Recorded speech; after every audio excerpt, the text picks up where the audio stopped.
কোরআন অবমাননা করছি, যেই দাবি তুলছে আমরা তো তাদের বিরুদ্ধে ইনশাআল্লাহ মানহানির কেস দেব আল্লাহ যদি কবুল করে।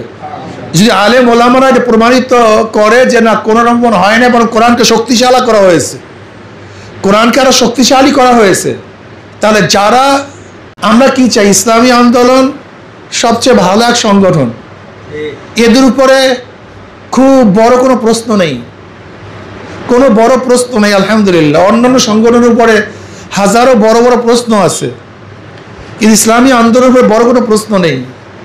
যা কিছু প্রশ্ন তুলতেছে আবাস মিথ্যা বানোয়ার, কি প্রশ্ন তুলে, নেশা খায় মিথ্যা খায় পিসাব চর্ম নাই, এর কোনো ভিত্তি নেই। তারা কি প্রশ্ন তো আমরা ভণ্ড, এর কোনো ভিত্তি নেই। তারা কি প্রশ্ন করে আমরা মূর্খ, এর কোনো ভিত্তি নেই। তারা কি প্রশ্ন করে আমি কোরআন অবমাননা করছি, যেই দাবি তুলছে আমরা তো তাদের বিরুদ্ধে ইনশাআল্লাহ মানহানির কেস দেব আল্লাহ যদি কবুল করে। যদি আলেম ওলামারা এটা প্রমাণিত করে যে না কোন রকম হয় না, বরং কোরআনকে শক্তিশালী করা হয়েছে, কোরআনকে আরো শক্তিশালী করা হয়েছে, তাহলে যারা এই আমাদেরকে কলুষিত করার জন্য প্রশ্নবিদ্ধ করার জন্য চেষ্টা করছে, আমরা তো তাদের বিরুদ্ধে কেস দেব, অবশ্যই কেস দেব, কেস দিতে হবে। এটা আলেম ওলামারা প্রমাণ করবে আহ্বানে দহসিক হয় নাই, না কোরআনকে শক্তিশালী করা হয়েছে। আপনি এক হাতকে পঙ্গু করে আর এক হাতকে শক্তিশালী করা হয় না। আপনি হাদিস সুন্নাহকে দুর্বল করে কোরআনকে শক্তিশালী করা হয় না, এটা আপনাকে অবশ্যই বুঝতে হবে। কোরআন ও হাদিস উভয় যখন শক্তিশালী থাকবে তখন দিন শক্তিশালী থাকবে, আর যখন আপনি সুন্নাহকে হাদিসকে দুর্বল করবেন তখন কোরআন শক্তি থাকবে না। তখন কোরআনকে একদিন প্রশ্ন তুলবে, ভাই কোরআন যে আল্লাহর কিতাব, এর দলিল কি, প্রমাণ কি? কথাটা বুঝাতে পারিনি। কাজে আমরা তো কোরআনকে শক্তিশালী করছি, আমাদের কথার মাধ্যমে কোরআন শক্তিশালী হয়েছে, কোরআনের সম্মান বাড়ছে, ইজ্জত বাড়ছে। কিন্তু তোমরা না বুঝে তোমরা যে বলছো অবমাননা করছো, এর বিরুদ্ধে আমাদের কেস দিতে হবে, কেস দেবো ইনশাআল্লাহ, দেখি কি হয়। তাহলে আপনারা রাজনীতিতে আসছেন কেন? ওদের রাজনীতি করেন, যদি ওদের চরিত্রের মধ্যে আপনাদের চরিত্রের রাজনীতির কোনো দরকার নেই, কোনো প্রয়োজন নেই রাজনীতির। আমরা তো প্রচলিত এই ঘুরিয়ে ধরা সমাজকে পরিবর্তন করে সুন্দর সমাজ উপহার দিতে চাই নাকি ভাই? তাহলে এই কাজটা করবো কেন?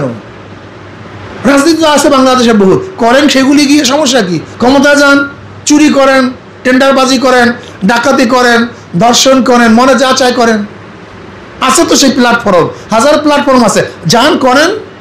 এখানে আসছেন কেন? আমরা কি চাই? ঘরে ধরা সমাজকে পরিবর্তন করতে চাই, এই চাঁদাবাজিকে বন্ধ করতে চাই, টেন্ডারবাজিকে বন্ধ করতে চাই। আমরা তো গ্রামের মানুষ, আল্লাহ পাক ভালোই রাখছেন আমাদেরকে। আমরা এমন এক জায়গায় জন্মগ্রহণ করছি, আমার মানে একেবারে আপার লেভেল থেকে নিচ পর্যন্ত আমাদের রাজনীতি শুরু হয়েছে, চার দোকান থেকে শুরু করে গেলে সংসদ পর্যন্ত, মানে আমরা সবাইকে চিনি, এটা আল্লাহ পাকের শুকর। অনেক রাজনীতিবিদ তারা ওই ঢাকাতেই জন্মগ্রহণ করছে, ঢাকাতেই বড় লোকের ঘরে জন্ম করছে, বড় লোকই, গ্রামের মানুষের সাথে তাদের কোনো পরিচয় নেই। কিন্তু আমরা এমন এক রাজনীতি লিডার, আমাদের সাথে রিক্সাওয়ালা, ঠেলাওয়ালা, কুলি মধ্য সবার সাথে পরিচিত আছে, আবার হাই কোয়ালিটির মানুষের সাথে পরিচিত আছে। প্রত্যেকের চরিত্র সম্পর্কে আমরা জানি। আমরা যেহেতু গ্রামে থাকি, আমরা জানি এদেশের মানুষ কেন রাজনীতি করে। এদেশের গুন্ডামি করার জন্য যে কোনো একটা গুন্ডামি দলের সাপোর্ট গ্রহণ করে, আর কিচ্ছু না। ওর উদ্দেশ্যটা কি? একটা ডাকাত, সে একটা দলের সাপোর্ট গ্রহণ করে ডাকাতি করার জন্য। একটা চোর একটা দলের সাপোর্ট করে চুরি করার জন্য। একটা চাঁদাবাজ ওই সমস্ত দলের সাপোর্ট করে কিসের জন্য? আমি জানি তো কেন কেন দল করে। ইসলামী আন্দোলন গুন্ডারা আসবে না তো, ডাকাতরা আসবে না তো, বদমাশরা আসবে না তো, ওদের আসার দরকারও নেই। ওদের সংখ্যা খুবই কম, ওদের সংখ্যা কিন্তু ঘাউয়ায় বেশি, শুধু ঘাউয়ায়, আসলে ওদের ভোট নাই, ওদের সংখ্যা খুবই কম। ভালো মানুষের সংখ্যা অনেক বেশি, কিন্তু ভালো মানুষ চুপচাপ থাকে, আসে না রাস্তায়। এর জন্য ওই গুন্ডারা সবসময় রাস্তায় থাকে। আপনারা রাস্তায় বের হন, গুন্ডারা রাস্তা ছেড়ে চলে যাবে। এই মিয়া, জঙ্গলে কি থাকে? জানোয়ার থাকে। কথা বলেন, যখন মানুষ যায়, এটা মনে রাখতে হবে। মানুষ নাই তো জানোয়ার বসবাস করবে, মানুষ আসবে জানোয়ার পালায়া যাবে। আপনাদের ভালো রাস্তায় নাই, এর জন্য গুন্ডারা এই দেশ দখল করছে। আপনারা ভালো নামেন, দেখবেন গুন্ডারা পালাতে বাধ্য হবে। এর জন্য আসুন, আমরা যারা ভালো মানুষগুলি আছে এদেরকে খোঁজ করেন,